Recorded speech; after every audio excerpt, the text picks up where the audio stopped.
Hello and welcome to Samvad. The theme for today's talks is work and technology. Our first speaker for today, Rajesh Hanbal, will speak on e-governance and everyday work practices at the last mile, the case of India's Employment Guarantee Act.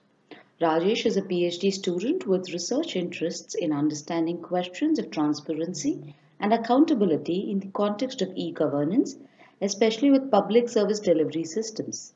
His thesis looks at the case of India's livelihood program, the Mahatma Gandhi National Rural Employment Guarantee Act, MGNREGA. He has previously worked with rural communities in designing and implementing community radio and participatory video interventions to enhance the voice of marginalized women's collectives in local governance. Thank you, Kavita, and thank you, Professor Jaya. So I'll be presenting from my work, which is looking at technology use and how does it shape work practices in the context of government, and especially in the context of local government. Right. So briefly, this is the context that the assumptions around adoption of technology in government include that it is going to bring in greater efficiency, and there is a perception that governments are not effective and efficient, and technology is seen as a solution to address that, which means that the processing happens much quicker with a lot of cost savings. The other claim is also on the use of technology in government, shaping the work practices such that they are a lot more transparent and accountable to citizens, reducing corruption and leakages, and also that it can be inclusive.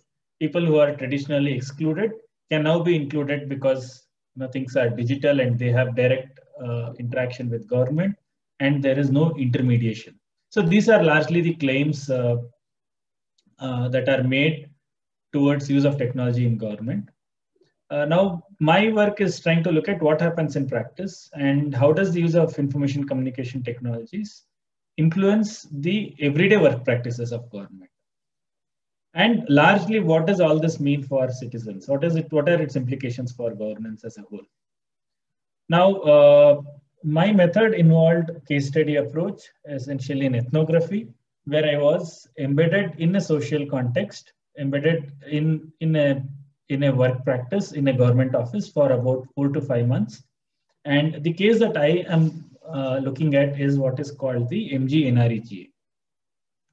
Now, briefly about what this case is.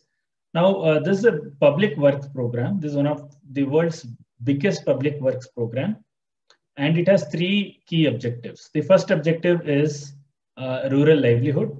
It is to ensure that every rural citizen who doesn't get work can go to the local government and say, hey, I need work, I need employment, and every household is guaranteed 100 days of work. Now, the work that they do could be something like this, right?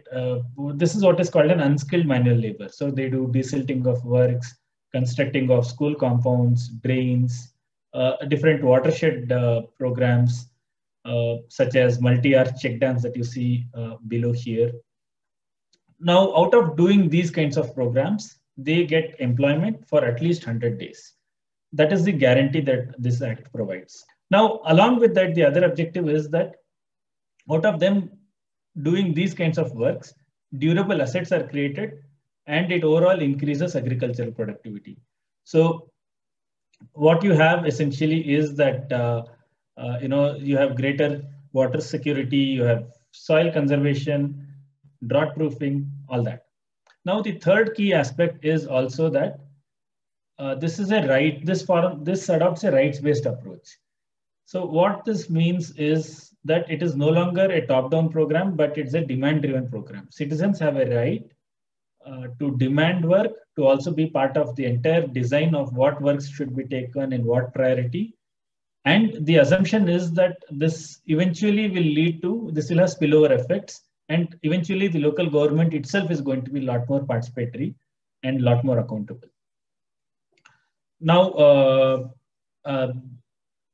so essentially, to simplify it, what this means is that workers can go and demand for work, and government has to provide them 100 days of work. This is a typical Gram Panchayat office in Karnataka. My fieldwork was based in a dryland region of Karnataka. And in an office like this, in a nondescript office like this, is where significant production, significant processing of information, and all that happens. And this was my field site for most part of my fieldwork. Now, while this seems fairly straightforward that workers go and demand for work and everything is around workers demanding work, what I saw in my fieldwork is that there are two other influences. One is the higher officials who want to show performance, and that was one of the significant drivers. The other is also the local elite. The local elite here refers to the more socially and economically stronger dominant groups. Some of them are contractors, some of them are elected members who have a collusive, who have a network, and they subvert some of the actually said processes. Now, in all this, what is the role of technology? So before getting into how the work practices get shaped, let me quickly share what is the role of technology in all this. Now, NRG is known as being the pilot for a lot of technology innovations in government in India. Some of the information systems that are used, as you can see on the left side, is what you see here is the NRGA Soft. This is a real-time transaction-based information system, and all the processing happens on this system. From the time that workers demand work till the time that their work is logged and they are paid, all the processing happens here. And this is the central piece of this entire work practice of local government. Now, you have other artifacts also. For example, you have a biometric here, and using this biometric dongle is how officials approve work. On the right side, what you see is a local official taking a geotagged image. So it uses a geographic information system. So for every work site, the latitude and longitude are logged. And this is to ensure that duplication doesn't happen. The same, as we say, the same duck being same well being dug twice, that does not happen.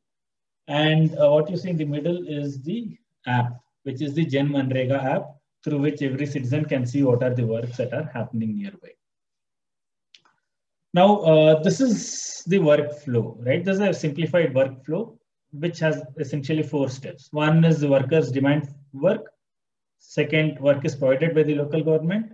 Third, workers perform what is called unskilled manual labor, the one that we saw in the earlier images. And fourth, they are paid within 15 days after completing the work. However, the use of information system makes this process a lot more complicated.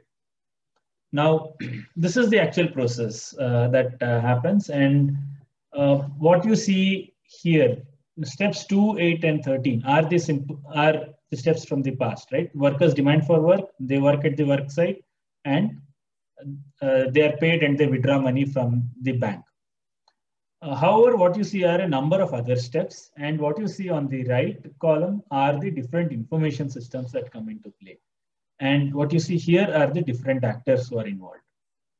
Now, let me quickly sum up what are the steps.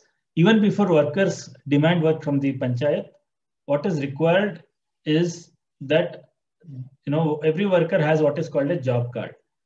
Now, that database has to be linked to the bank account and the Aadhaar, which is the national digital identity.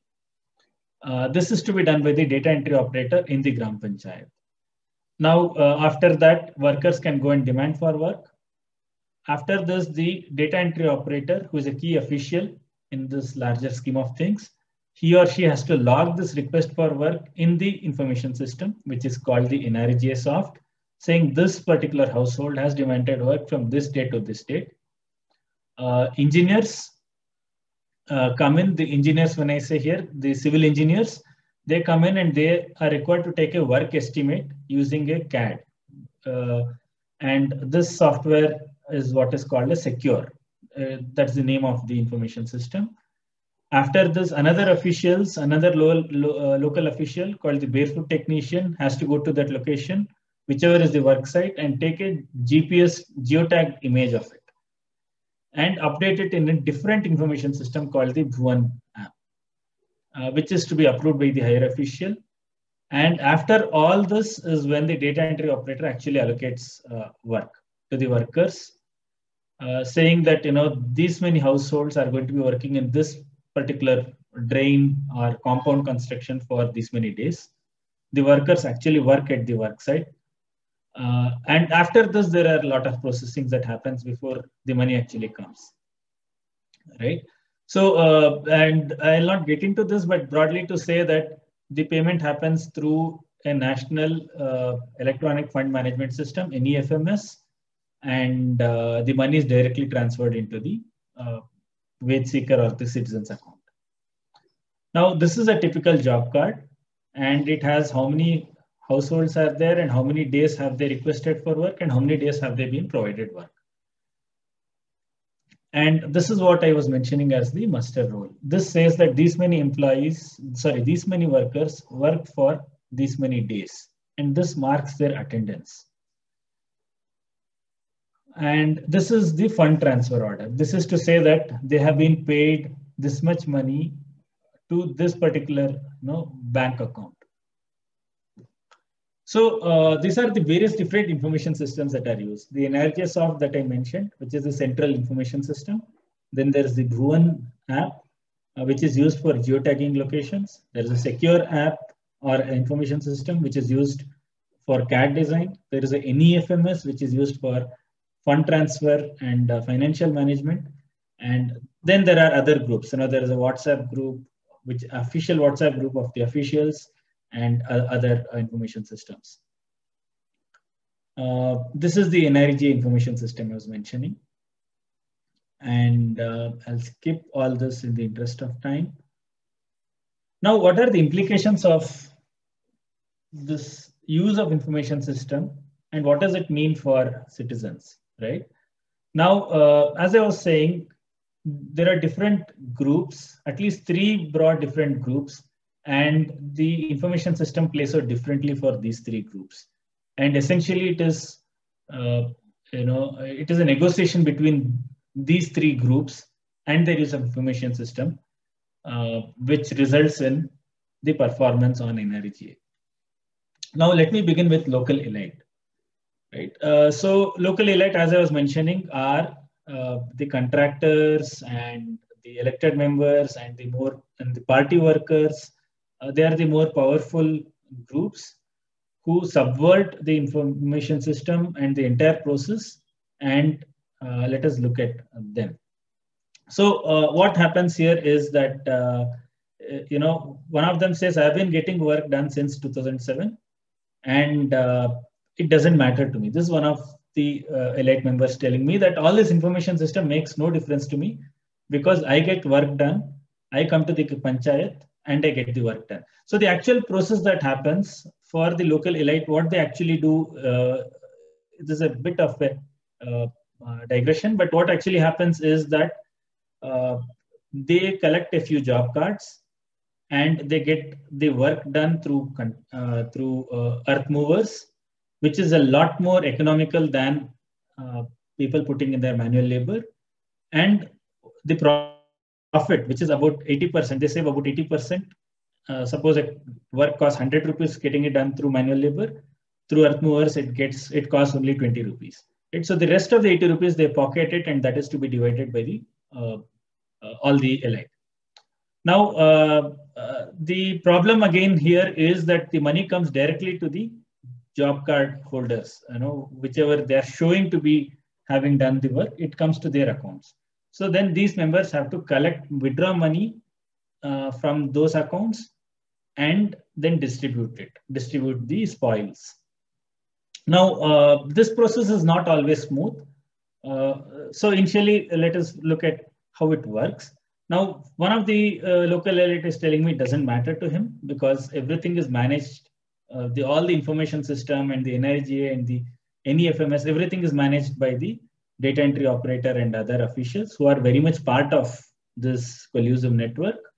The other person telling me that, the MIS is the Management Information System. The MIS sir scolded me. He said, you have 1 year to go before the elections come in. Invest and do some good work. I will teach you everything. I have since invested, and then this person tells me that I have invested 20 lakhs and I've got good returns. I've built a house. I'm also buying a tractor. So what we see is that local contractors and panchayat members collude or get into an arrangement with the job card holders and panchayat officials and get the work done through machinery. And they say that the staff, the entire staff cooperates, and it is about 18% commission that goes to all the officials. But then the process is not always smooth. There are conflicts. For example, if all the job cards are used, then there are conflicts. And one of the tricky issues is that the job card holders into whose account the money directly comes, they sometimes cheat. They take money and they don't withdraw it and give it to these elite, and it creates problems there. And the other thing is also that the party politics also plays out, where a particular party A officials aligned to party A, they don't approve of work being done of members belong to party B, and all that politics. What also is interesting is that some of the officials, they also work from home because of the information system being digital, right? They have all those biometric and all the software, everything loaded on their laptop, and they sometimes don't come to office at all. So this is how and then that gets very problematic to get in touch with them, and getting all the processing done gets very tricky. So this is how it plays out for the local elite, and their interest is to ensure that they make maximum money out of this program. The higher officials, especially the higher bureaucracy, sitting in the district level and above, their interests are different. Their key focus is on progress. They use the information system to monitor the progress on a real-time basis, and that's how it is influencing their work practices. And in turn, they call up the lower officials and they say, hey, this time we have increased the percentage by 15%. We have asked for this many percentage. And they pull up the lower officials and they say, Mahesh, you should get at least 7 canal works done in the next 3 months. I'm reducing it to 11. Get this, I have to show progress. Right? So their key information system that they use is the MIS. And because it's a real-time dashboard, they monitor things on a real-time basis, and this in turn increases demand for work.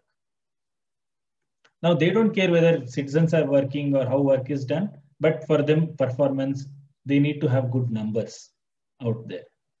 And they use a lot of video conferencing, and they have calls from the higher officials sitting in the state capital to across all districts and talukas, and that is how the use of technology influences work practice with the higher officials. Now, what does it mean for the workers? Now, I'm just going back to this particular slide of this entire information system and the different steps involved. And if you see here, there is only one, largely citizens are excluded in this entire process. They have very little to do with the information system. The only communication that they get from the information system is when money is transferred to their account, is when they get an SMS notification. But this is not something which is designed for NREGA. This is the standard bank notification that everybody holding a bank account, most of us get, and that is the only place where they get any indication of what is happening.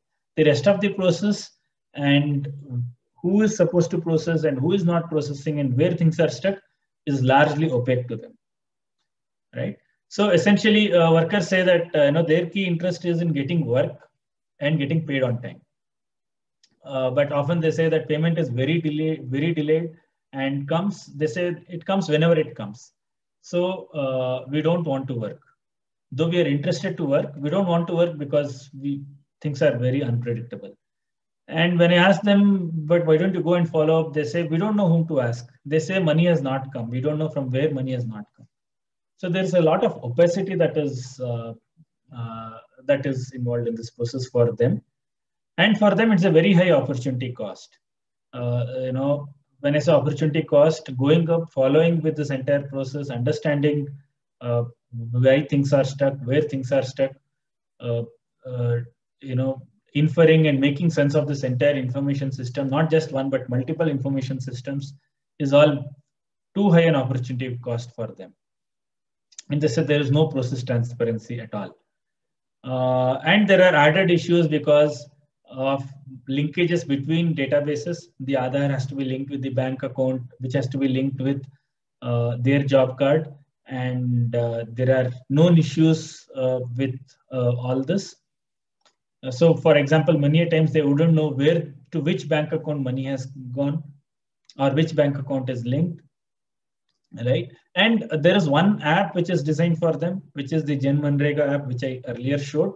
However, that focuses on works and not on workers. What that means is that on that app, you can look at where all work is happening, but you wouldn't know, you don't have any details of worker. This worker has not been paid. Why? That information is not present at all. So at this point, they are largely excluded from the entire information system. So what all this means is that at this point, the information system is highly effective and useful for higher officials to show progress, is being managed by the local elite with the help of officials, and they are doing fine. But for the workers for whom it is designed, they are largely excluded from the process. Neither are they intimated about anything from the information system, nor can they contribute in terms of them demanding work or them logging their grievances. That is largely excluded for them. So to wrap it up briefly, I just want to leave with some of the quotes. So this is one thing that one of the activists told me, that somebody who has been engaged with this entire process for at least 10, 12, 15 years, observing this, he said, look, it looks like every technology intervention has helped some joint secretary or some other top official get an award for innovative design. And it doesn't seem to be doing anything apart from this. So we need to really look at the technology design and really ask ourselves this question of whether it is enabling voice over exit and loyalty. What is it doing at all? And to what extent is it enabling or not enabling voice? At this point, the information system is not in enhancing citizens' voice. And there is a lot that technology, as technology designers, we need to look at, and we need to think much deeper about this. And lastly, one of the wage seekers asked me, this thing, all this technology design and everything is fine, but he was asking me, why can't we design technology such that we workers get money by the weekend? Can't you do something like that, such that every week we are paid money? So that seems to be, that seems to have been the objective, which is getting missed out in all this technology design. So with this, I wrap up. But the essential point I want to highlight is that there is a greater need to design technologies which are actually citizen-centric and which understand citizens' context and their lived experience and their needs. And that is what might have a lasting implication on the quality of governance. Thank you. Thanks, Rajesh. So, quick question. So, Yeah. would you think that training the workers more on the technology front, will it help in the process, or did you is the impression that the system is purposely made opaque so that a lot of the processes are not known by the workers themselves? So on the purposefulness, I wouldn't know, because I haven't actually spoken much to the technology designers, though I wish to engage with them.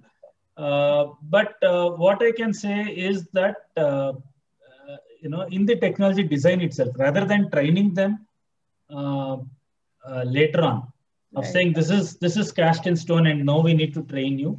What definitely can be done, and we understand there's a lot of literature on human-centered design and HCI processes and all that, right? So there's a lot that can be done, for example, using IVRS to actually ensure that they can see and they can have greater voice in this entire process. Right. So like one example is that one of them was telling me, one of the activists was telling me that on Amazon, if we order something, it tells us very clearly that it is prepared, it is packed, ready for dispatch, out for delivery, and delivered. Yes. So he was asking me, why can't we have something like this where we say that, hey, you have logged your demand for work, the local official has updated it, the higher official has not done it, or the center has done it, and the money has been credited into your account. Right. So why can't we have these kinds of intuitive, user-centric design processes? Right. So I guess the transparency is not really desired by some of the stakeholders, right? So or maybe the way they understand transparency is also might be problematic. Transparency might not necessarily be a higher officials sitting in Bangalore or in Delhi seeing everything clearly, but about this wage seeker seeing what is happening within the government, right? So who is being transparent to whom? I think that is a question. That's an implicit assumption that gets missed out. Right, exactly. Yes. Okay, thank you, Rajesh. It's been an exciting talk. Thank you. Big hand. Thank you. Thank you.